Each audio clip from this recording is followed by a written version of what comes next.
নমস্কার। আমরা এখন এসেছি জনতা দল ইউনাইটেড তার যে সদর দপ্তর যন্তর মন্তরে রয়েছে সেখানে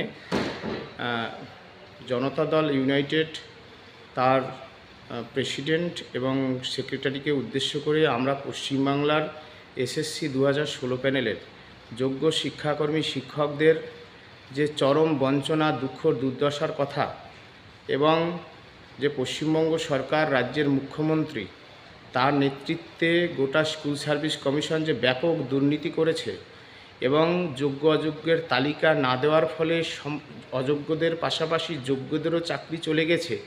এই ব্যাপক দুর্নীতির ফলে আমাদের যোগ্যদের অসহনীয় দুঃখের কথা, তাদের পরিবারের হতাশার কথা এবং জনতা দল ইউনাইটেড সংগঠন পার্টির যত এমপি আছে তাদের কাছে আমরা আমাদের চিঠি দিয়ে যাচ্ছি, যাতে লোকসভায় যে অধিবেশন হবে তাতে পশ্চিমবঙ্গ সরকারের এই যে দুর্নীতির কথা, এসএসসি 2016 প্যানেলের যোগ্য শিক্ষক শিক্ষিকা শিক্ষাকর্মীদের যোগ্য ওয়েটিং নট কল ফর ভেরিফিকেশনদের দুঃখ যন্ত্রণার কথা তারা যেন সংসদ অধিবেশনে তুলে ধরেন, সেজন্যই আমরা এসেছি।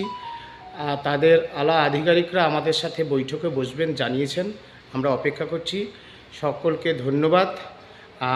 সকলকেই বলবো দলমত ভেদাভেদ ভুলে গিয়ে এই দুর্নীতির বিরুদ্ধে যে লড়াই, সেই আপসহীন ধারার লড়াইয়ে আপনারা সকলে আমাদের পাশে থাকবেন। ধন্যবাদ।